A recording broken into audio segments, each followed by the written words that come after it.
우리 전통의 맷돌과 같이 정치 이야기를 잘게 또 부드럽게 만들어서 이야기를 나눠보는 시간입니다. 수요 정치 토크 시간입니다.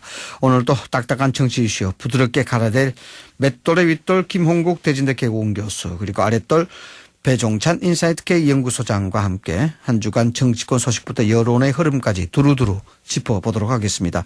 두 분 나와 계십니까? 네, 안녕하세요. 안녕하십니까. 네. 아랫돌 배용천입니다. 네. 아무래도 뭐 아랫돌이라서 그런지 인사가 조금 늦었습니다. 네. 아랫돌이 역시 씩씩합니다. 아무래도 좀 무거우신 게 아닌가 생각이 드는데. 알겠습니다. 자, 오늘도 우리 전통의 맷돌과 같이 이 정치 딱딱한 얘기, 날카로운 얘기들 부드럽게 잘 갈아서 맛있게 만들어 주시기 바라겠습니다. 자, 우선 뭐 이 얘기부터 먼저 짚고 넘어가야 될 것 같은데요. 지난주부터 이 얘기가 계속 정치권 그리고 언론의 회자가 되고 있습니다. 김정은 국방위원장의 건강 이상설인데 트럼프 대통령이 또 어저께 그렇게 이야기했습니다. 김정은 위원장의 상태 알 수는 있지만 말할 수 없다. 곧 알게 될 거다. 이렇게 했는데 이게 어떤 의미인지 해석이 참 풍부합니다. 우선 두 분의 이 말 해석에 대한 시각 좀 어떤지 좀 들어봐야 될 것 같아요. 우선 김홍국 교수님부터 말씀해 주시겠습니까? 네, 역시 세계 최고의 정보력을 자랑하는 미국 정보기관의 이런 여러 가지 데이터를 가지고 있을 텐데요. 네. 트럼프 대통령이 그러나 초기에는 굉장히 신중했습니다. 네. 모른다던 초기의 입장에서요. 알지만 말할 수 없다. 그러니까. 곧 알게 될 거다. 그랬었죠. 예. 그리고 거기서 조금 더 바뀌었습니다. 그저 잘 있길 바란다라는. 그저 잘 있길 바란다. 네. 네, 그 답변까지 나왔거든요.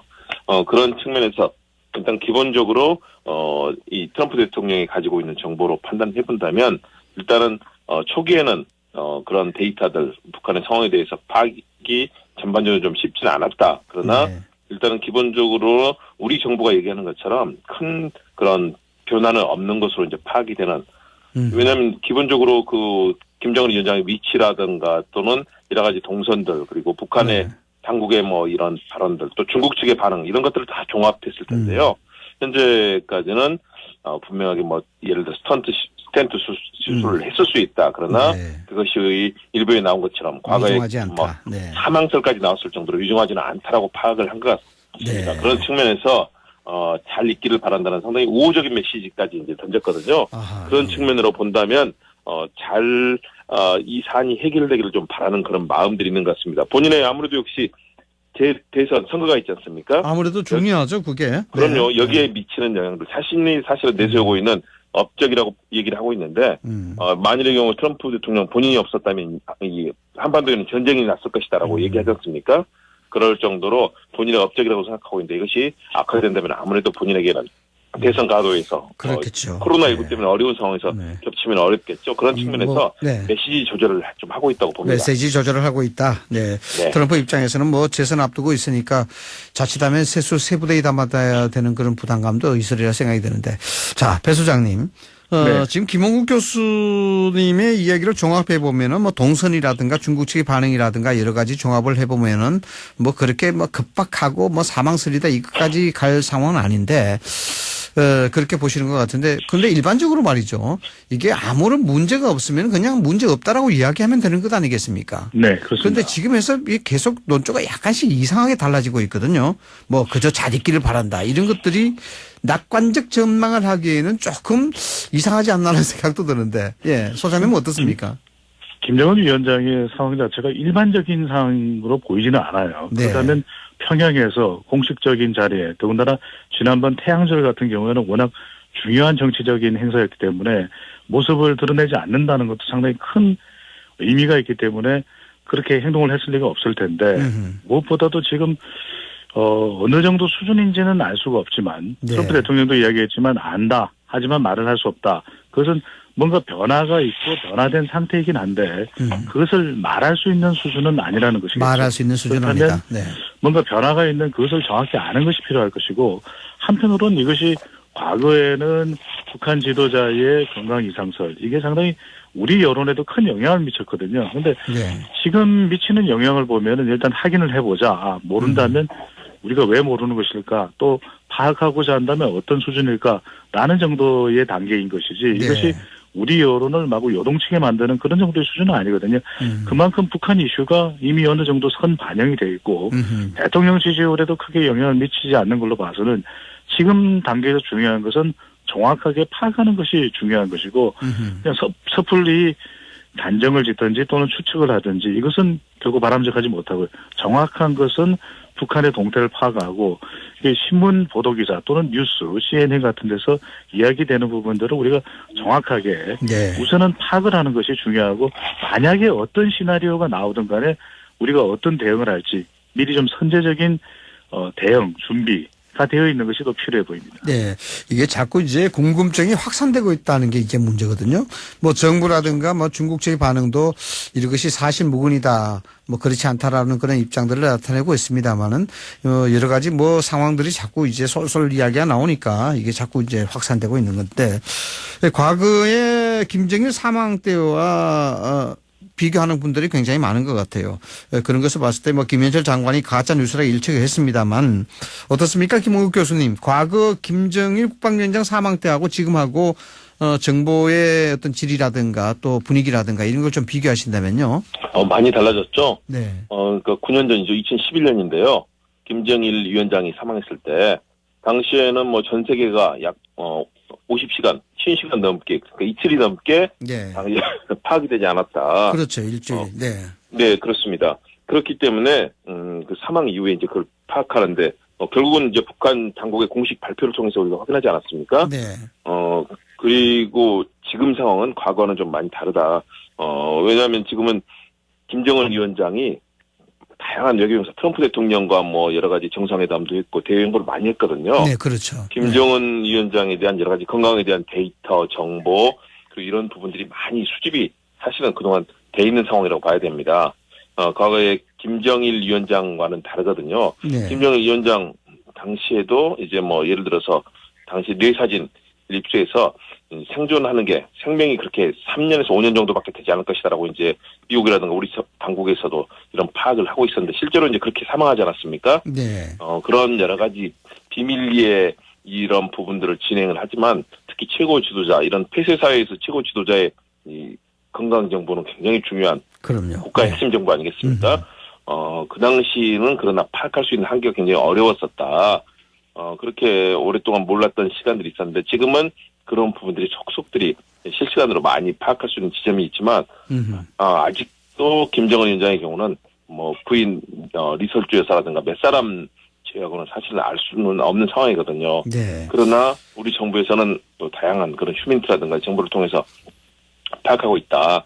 그런 측면에서 우리 정부가 발표하고 있는 것들 일단 김현철 통일부 장관 상당히 강력하게 가짜뉴스다라는 네, 가짜뉴스라고 뭐 강력하게 이야기했죠. 네. 그러니까요. 우리 정부가 상당한 데이터와 정보를 그러나 그 과정을 얘기한다면 그것은 도리어 우리 정보 라인을 유출시킨 것 아니겠습니까? 예. 저는 그런 측면에서 일단 우리 정부의 발표를 좀 신뢰할 필요가 있다라는 파악이 들고요. 과거와는 상당히 다르게 많은 데이터와 정보들을 우리가 가지고 있는 상황이다.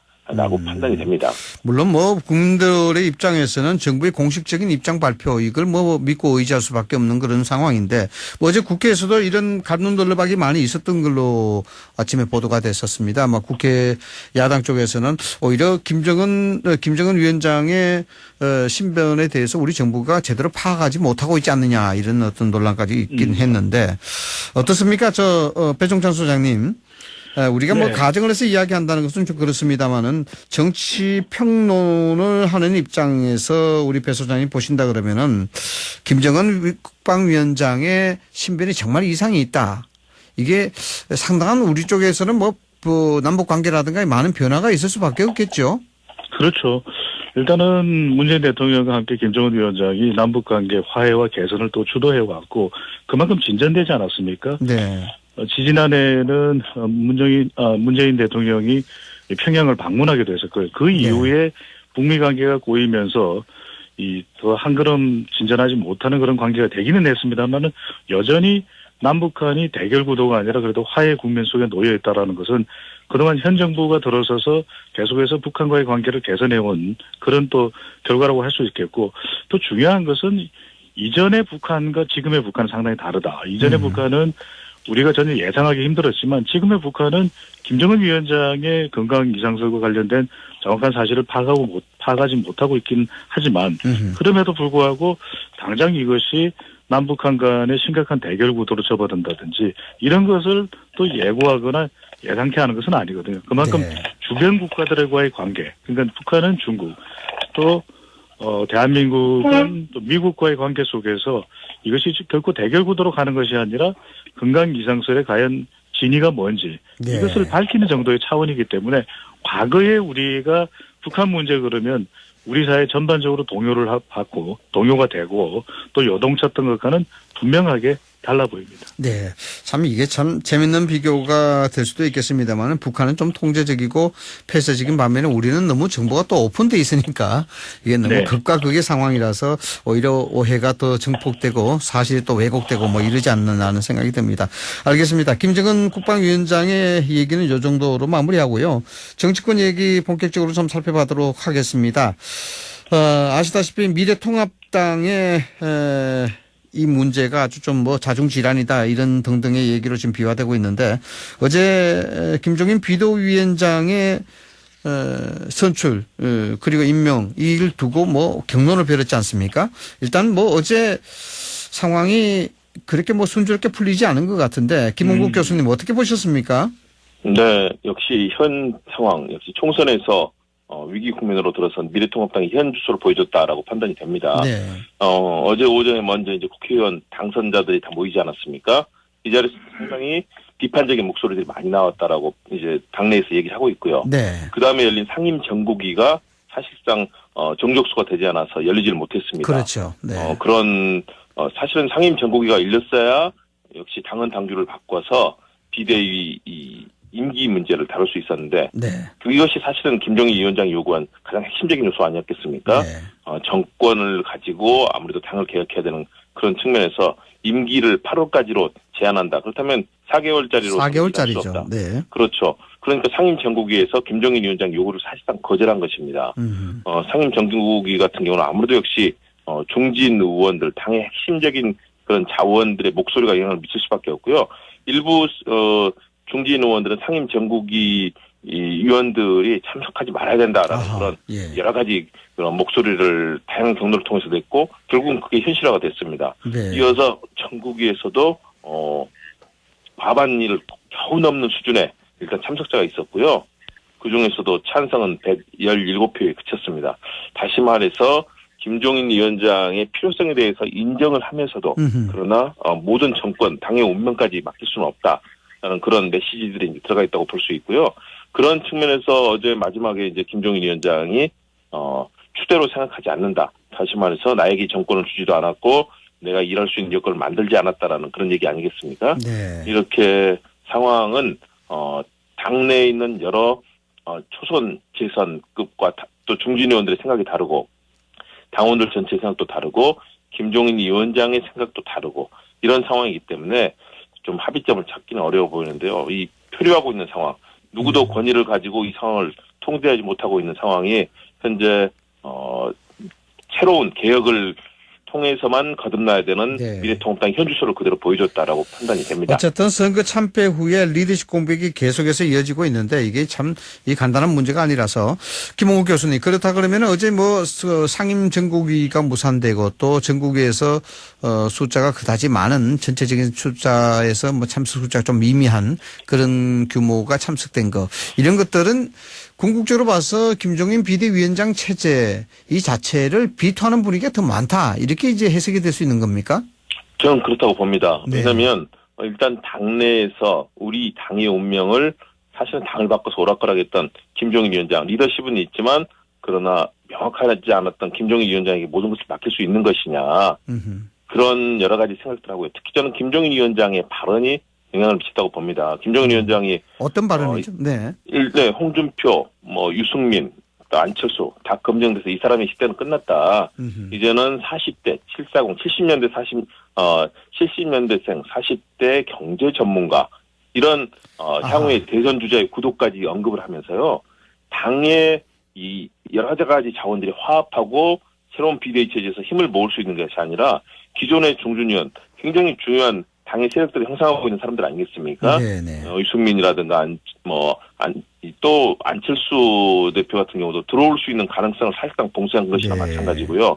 더불어서 그렇다면 뭐 이번에 낙선을 한 오세훈 후보라든가 이런 분들이 과연 활동을 할 수 있겠습니까? 네. 다시 말해서 당의 자원들이 협력하는 시스템이 아니라 이들을 사실상 배척했고요. 이렇게 배제되는 상황에서 대부분의 중진 의원들은 이제 김종인 비대위체제가 들어서면 우리가 활동할 수 있는 공간도 없고 아무래도 네. 그렇죠. 아주 젊은 70년대생 이들에게 사실상 다 권한을 위임하고 김종인 위원장에 끌려날 수밖에 없다.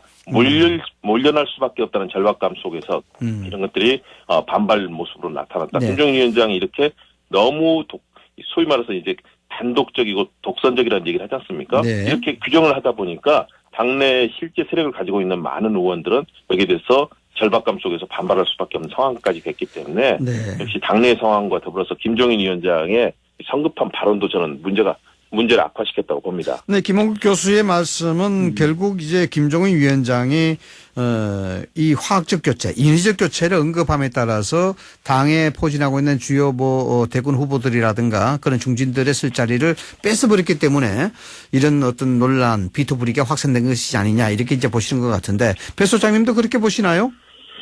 저는 이게 가장 중요한 게 패인 분석이 먼저 돼야 되거든요. 네. 그러니까 이번 선거에서 왜 미래통합당이 힘을 쓰지 못했느냐. 이게 뭐 비대위만 만들어진다고 해서 해결되는 문제는 아니지 않습니까? 네. 무엇보다도 중요한 것이 이번에 극명하게 드러났던 것이 수도권에서 전략적으로 부재였고 그다음에 이 영남에서는 그나마 뭐 다수 의석을 차지하긴 했지만 충청도 그렇고 제주도 그렇고 곳곳에서 미래통합당의 현주소, 민낯을 볼 수 있는 그런 선거 결과였거든요. 그렇다면 네.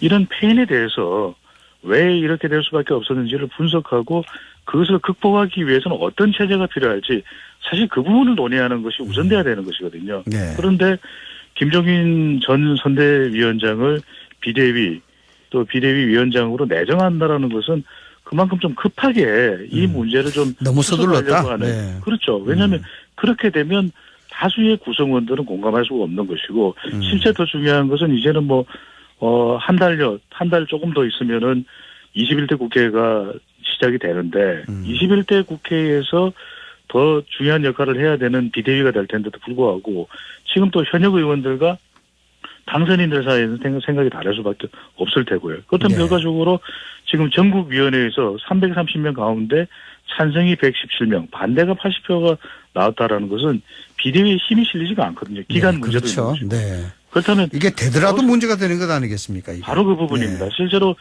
김종인 비대위원장 내정자가 수락을 한다고 하더라도 얼마만큼 근본적인 개혁을 할 수가 있을지 이렇게 되면 결과적으로는 시간만 계속 끌게 될 뿐이지 근본적인 개혁은 안 되는 것이거든요. 정말 중요한 것은 우리가 무엇이 잘못됐고 무엇을 바꿔야 되는지 패인 분석을 철저하게 하는 것이 우선이 돼야 될 걸로 보입니다.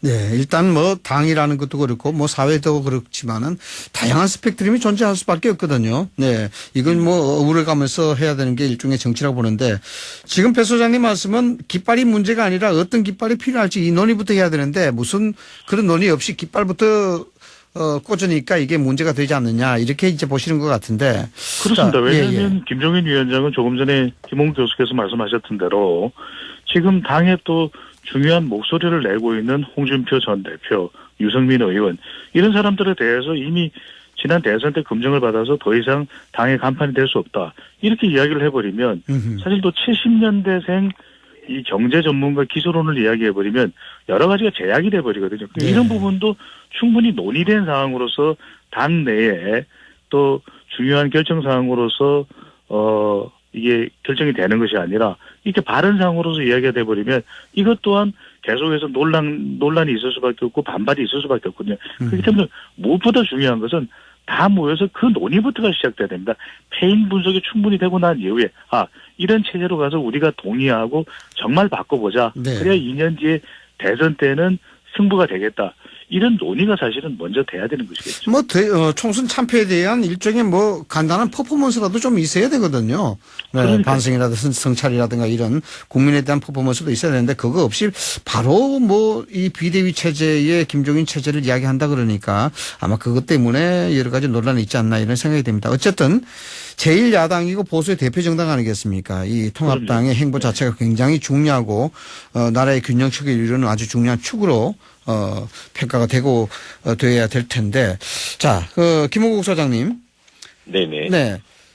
김종인 위원장 일단 뭐 거부 반응을 냈습니다만은 문제는 어떤 선택을 할 것인가에 대한 문제 아니겠습니까? 어떻게 맞습니다. 전망하시는가요? 네. 일단 김종인 위원장 측에서 이 결과에 대해서 부정하지 않았다. 네. 안 하겠다라고 직접적으로 얘기를 하지 않았습니다.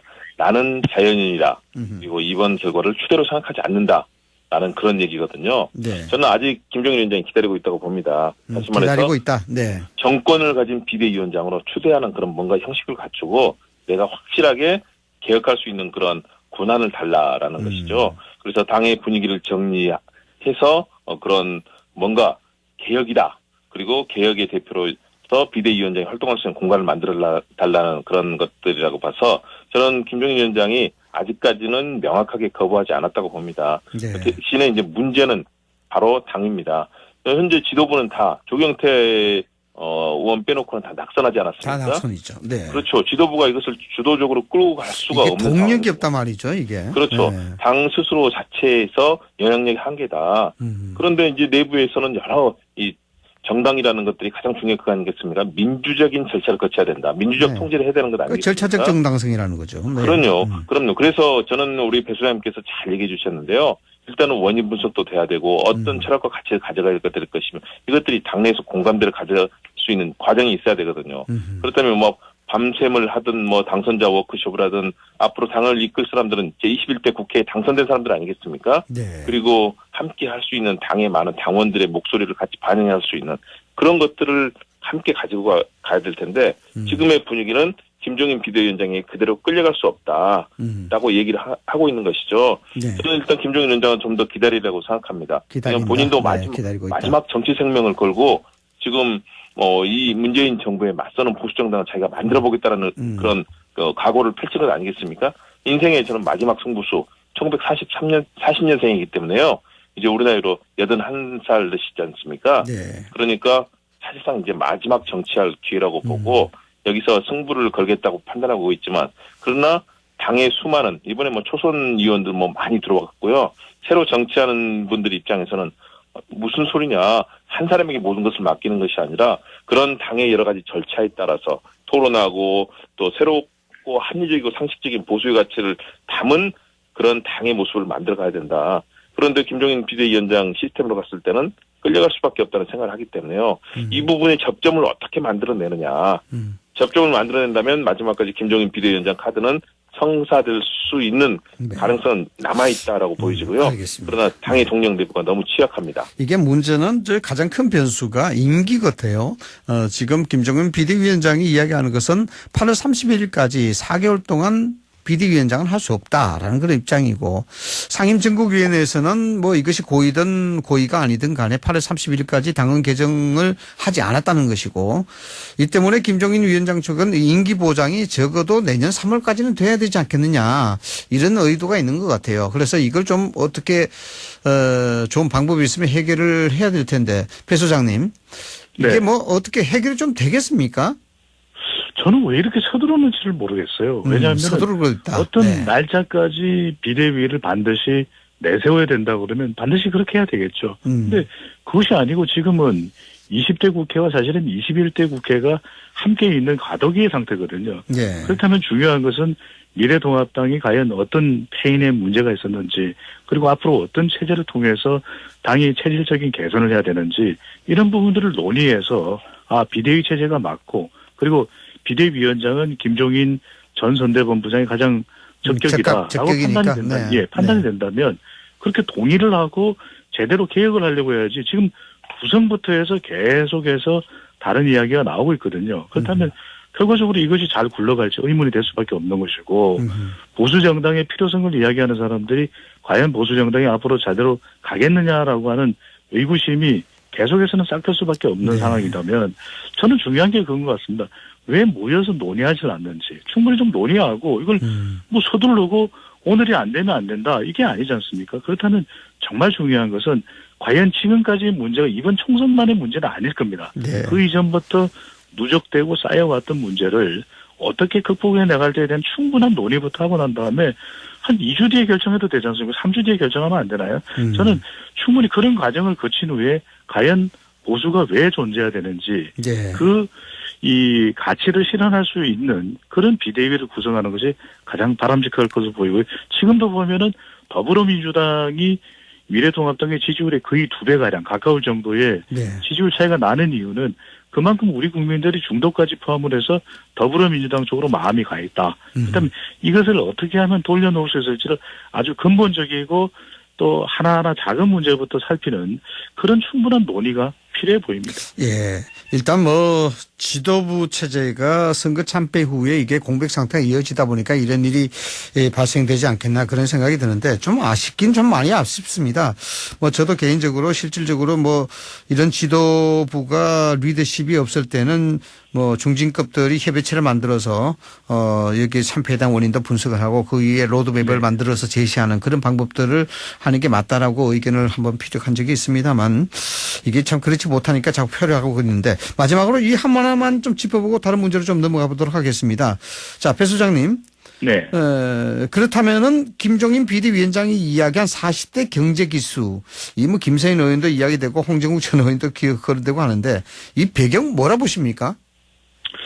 그래서 뭔가 이제 새로운 걸 던져야 비대위의 이 존재 필요성이 좀 더 부각될 수 있고 그렇다면 자신의 가치 그리고 기한을 한정하지 않고 또 정권을 위헌받을 수 있는 하나의 동력이 될 수 있다고 판단을 한 것으로 보입니다. 그런데 네. 문제는 뭐냐면 이것도 마찬가지입니다.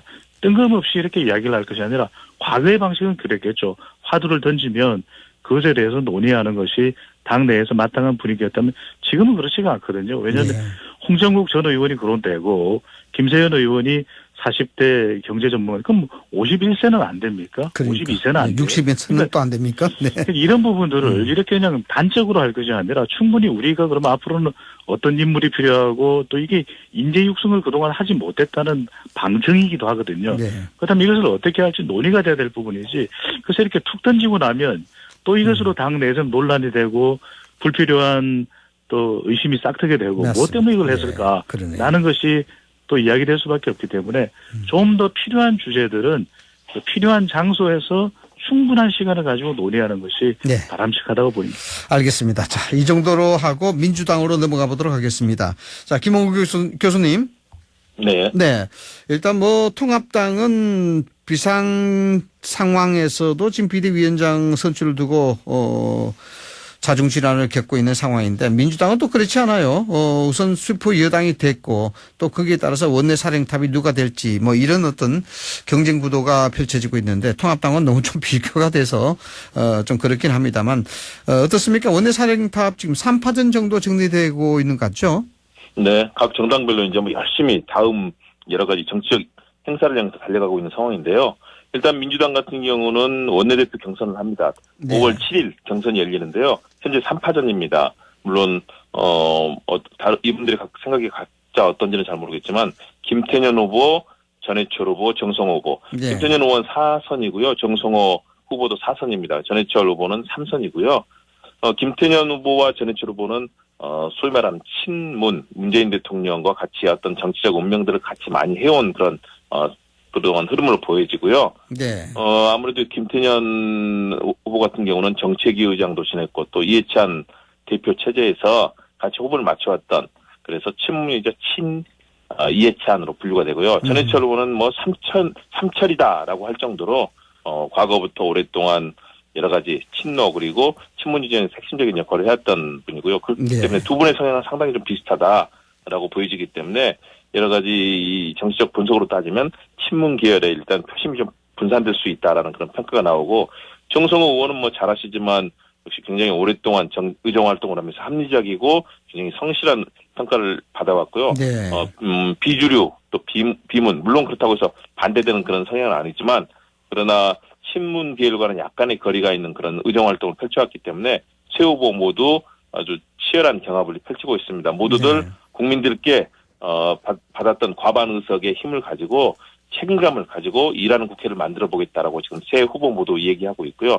특히 김태년 전현철 후보의 경우는 역시 문재인 정부 청와대와 역시 핵심적으로 서로 협의해서 협력해서 일할 수 있는 분위기를 만들겠다는 것이고요. 정성호 후보 같은 경우는 여기서 좀 더 민주당으로서 좀 독자성을 가지고 국민들께 봉사하는 그런 당을 만들겠다라는 그런 포부를 펼치고 있습니다. 네. 뭐 저는 개인적으로 생각해 봤을 때 통합당과 민주당이 지금 처하고 있는 정치적 관계는 굉장히 다르거든요. 한쪽은 참패를 했고 한쪽은 대승을 했기 때문에 결국 통합당 쪽은 이러한 어떤 논란 그리고 혼란을 겪을 수밖에 없고 또 민주당은 그런 차원에서 총선 승리 후에 굉장히 겸손 모드로 지금 가고 있단 말이죠. 그런 것들을 봤을 때 원내대표 경선을 두고 자칫 발생될 수 있는 갈등 그리고 자범 이런 것들을 사전에 좀 조율하자 뭐 이런 어떤 분위기가 좀 형성이 되어 있는 것 같습니다. 그래서 드리는 말씀입니다만 김은국 교수님 말씀하신 김에요. 박안주 의원이라든가 아니면 윤호중 사무총장이라든가 등등 많은 후보군들이 있었습니다만은 대부분 불출마를 했단 말이죠. 이 사전 교통 정리가 됐다고 봐야 되는 건가요? 그렇죠. 저는 뭐 어떤 힘에 의해서 교통 정리가 된 것이 아니라 여러 가지 상황들을 보면서 역시 방금 말씀해 주신 겸손해야 되겠다. 자칫하면은 뭔가 이 오만해졌다. 180석이라는 그런 의석을 받았는데 여기서 자리를 가지고 다투는 모습이라든가 또는 누가 주도권을 가지고 가는 모습 뭐 아니면 당직을 가지면서 또 원내대표까지 뭐 여러 가지 그런 논란들이 있지 않습니까? 그런 측면에서 좀 더 겸손해야 되겠다는 그런 목소리들 그리고 당내 의원들의 이 무언의 그런 서로 간의 압박들도 있었던 것 같고요. 그런 측면에서 뭔가 이 180석이라는 무게감 때문에 뭔가 잘못했을 때는 국민들께 비판받을 수 있는 소지가 더 커질 수 있기 때문에 그런 부분에 있어서는 굉장히 조심하는 분위기다. 그러나 180석이라는 표심을 받았는데 또 일을 해내고 개혁해내지 못한다면 이 시스템이 향후에 이제 앞으로 대선이 1년 10개월 남았지 않습니까?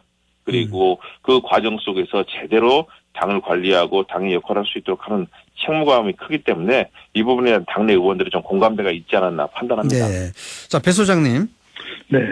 이 원내대표 사령탑이 슈퍼 여당을 이끌게 될 아주 중요한 그런 막중한 자리인데 이 경선이 되게면은 향후 변수가 될 수 있는 결정적인 계기 뭐 변수라 그러면은 초선 의원들 68명이죠. 초선 의원들 그렇죠. 이분들의 표심이 어디로 갈 것인지 또 뭐 이낙연 당선자의 소위 2심이 어디로 갈 것인지 뭐 이런 것들이 좀 변수가 될 것이라고 보는데 배 소장님은 어떻게 보십니까? 이번만큼 또 예측이 힘들었던 적도 없는 것 같아요. 왜냐하면 워낙 압승을 했기 때문에 이 압승의 기조를 그대로 끌고 갈 것이냐 아니면 좀 더 유연하게 야당과 협력하는 모습을 보일 것이냐. 그런데 압승의 경우에는 대체적으로 신중한 모드를 취합니다. 왜냐하면은 그만큼 이 의석수도 압도적인데 여기에서 너무 색깔을 드러낼 경우에는 이것이 자체가 또 반발이 될 수가 있고 야당과의 협력을 또 멀게 만드는 그런 원인이 될 수도 있기 때문에 대체적으로 이런 경우에는 좀 신중하게 간다. 이렇게 본다면 좀 더 대통령과 가까운 경우에 우리가 친문이라는 표현을 썼는데 너무 친문색이 뚜렷하게 드러나는 것보다는 전체 여당 내에 이 의원들을 다독일 수 있고 이끌어갈 수 있는 또 의원이 원내대표로 적임자가 아니냐. 또 여기는 이제 당청 간의 관계도 중요하지만 당정 관계도 중요하고 당정 관계. 또 야당과의 협력 관계도 중요하다. 그래서 저는 그렇게 본다면은 좀 더 포괄적인 역할을 할 수 있는 의원이 원내대표로 될 가능성이 높고 또 그 사람에게 또 초선 의원들이 어떤 68명의 초선 의원들이 집단적으로 요구를 하더라도 그것에 대해서 귀 기울일 가능성이 높기 때문에 그래서 뭐 전해철 의원이 가능성이 높다 또는 김태년 의원 또는 정성호 의원이 더 높다 이렇게 말씀드리는 건 그렇지만 이 중에서도 좀 더 포괄적인 이미지를 가지고 있는 의원이 원내대표가 될 가능성은 좀 높다. 이렇게 모두 세 사람 다 경기도죠. 그래서 지역적으로는 뭐 차별화가 안 되지만 무엇보다도 좀 더 중간에 있는 오히려 이런 의원이 기회를 더 얻지 않겠느냐. 왜냐하면 또 당대표의 역할도 있기 때문에 원내대표는 좀 더 포괄적인 역할을 할 수 있는 야당과의 협력도 좀 더 잘할 수 있는 사람의 무게가 좀 더 주어질 수 있을 가능성이 충분히 있다고 봅니다. 네, 알겠습니다. 자, 배 소장님 말씀하신 김에요. 지금 뭐 여당의 원내대표 경선도 있습니다만은 이런저런 또 잡음도 나오고 있단 말이죠. 오거돈 전 네. 시장에 대한 문제라든가 또 더불어시민당 같은 경우에는 양정숙 당선인 관련해서 부동산 실명제 위반, 뭐 검찰 고발까지 이야기가 나오고 있는데 이런 뭐 민주당에서는 총선 전 의혹들 확인하고 후보 교체 목소리까지 나오고 있는데 이거 좀 문제가 있는 것 아닙니까? 어떻게 보십니까? 그렇죠. 그런데 이런 문제에 대해서 여당의 태도를 보면 빨리 조치를 해요. 그만큼 이제는 높아진 지지율 또 대통령의 지지율도 지금 고공행진을 하고 있고 네. 그러니까 총선 이전에 더불어민주당과 다른 모습은 굉장히 발빠른 대응을 하고 있다. 그 이유는 지금의 지지율이 높긴 하지만 이게 총선에 따른 편성 효과일 수도 있고 컨벤션 효과일 수도 있기 때문에 이 지지율이 상당히 오랫동안 간다라고 볼 수는 없는 것이거든요. 네. 그만큼 또 그렇게 부담도 되는 보시는군요. 일이고 네. 그렇다면 훨씬 더 적극적으로 조치를 하는 모습 그런 부분이 앞으로도 이어질 가능성은 상당히 높다고 봅니다. 일단 이런 조치들은 우리 배 소장님 보실 때는 긍정적이다라고 보시는군요. 긍정적이죠. 저는 단호하게 하고 있지 않습니까? 그리고 오거돈 전 시장에 대해서도 바로 제명을 하고 네. 그리고 양정숙 당선인에 대해서도 지금 제명을 했지 않습니까? 네네. 이렇게 하는 이유도 제명 결정을 내린 것으로 알고 있는데 이렇게 하는 것도 그 어느 때보다도 더 발빠르게 부담이 네. 되고 있기 때문에 발빠른 대응을 하고 있는 것으로 보입니다. 네, 김홍국 교수님은 어떻게 보시는지요? 역시 그런 측면이 강하다고 봅니다. 아무래도 이런 상황들 나오고 있는 악재, 특히 오거돈 시장 같은 경우는 굉장히 중요한 광역한 시장 아니겠습니까? 네. 그런 측면에서 발빠른 조치에 나섰는데 문제는 또 이런 상황들이 계속해서 나올 가능성도 있다는 것이고요. 그런 측면에서 정말로 제도적이고 시스템적으로 이런 문제들을 어떻게 막을 것인가, 그리고 사전 검증 절차라든가 또는 이런 상황에 대해서 당내 뭐 여러 가지 교육과 또 이를 막을 수 있는 다양한 시스템 절차를 어떻게 만들 것인가, 이런 부분까지 연계가 돼야 될 텐데요. 네. 예를 들어서 오거돈 시장 같은 경우는 과거에 또 안희정 지사의 사건이 있었음에도 불구하고 또다시 이런 상황이 발생하지 않았습니까? 네. 그런 측면에서 정당 내부의 분위기 혁신, 그리고 이런 사회적인 문제가 될 수 있는 성 관련이라든가 또 부동산 문제라든가 이런 부분에 있어서는 충분한 사전 검증 절차 또 교육 이런 부분들을 어떻게 만들 것인가. 네. 앞으로 과제가 무수하고요. 그러나 일단 신속하게 결정하고 하는 것들은 정당 차원에서는 빠르게 국민들께 이 사안에 대해 소명할 수 있는 그런 장점이 있다는 점에서 뭐 바람직하다고 봅니다. 자, 김 교수님. 네. 네. 김 교수님은 뭐 여권 기류에 대해서 참 잘 알고 계실 텐데, 마지막으로 간단하게요. 이낙연 당선인 말이죠. 네. 당대표를 거치겠습니까? 아니면 대권으로 바로 직행할 가능성이 높습니까? 저는 당대표를 거치는 쪽이 아무래도 이에 근접하는 방식이 될 거라고 봅니다. 물론 이낙연 당선인은 원래 굉장히 신중한 성격 아니겠습니까? 네. 아마 차분하게 상황을 보면서 판단을 할 텐데요. 그러나 이 총선 기간 동안에도 뭐 38명에 달하는 그런 네. 후보들을 지원을 했고 그중에 뭐 22명 정도 당선되지 않았습니까? 그리고 뭐 이 호남 지역의 의원이라든가 네. 또는 뭐 총리 시절의 여러 가지 인연들. 그러나 그걸로는 당의 부족하기 주도권을 때문에. 지기는 네. 좀 쉽지 않다고 봅니다. 그래서 그런 측면에서 당대표로 갈 것이다. 네. 그렇습니다. 그를 통해서 과거 문재인 대통령이 알겠습니다. 당대표를 거쳤던 여러 가지 방식들을 많이 고려를 하고 있는 것으로 판단이 알겠습니다. 됩니다. 예, 수요 정치 토크입니다. 같음을 쫓기보다는 다름을 존중하는 세상을 꿈꿉니다. 맷돌과 같은 어떤 전통적인 방법으로 딱딱한 정치 이슈를 부드럽게 맛있게 갈아내는 두 분이었습니다. 김홍국 대진대 개공원 교수, 배종찬 인사이트K 연구소장이었습니다. 두 분 말씀 고맙습니다. 네, 감사합니다. 고맙습니다.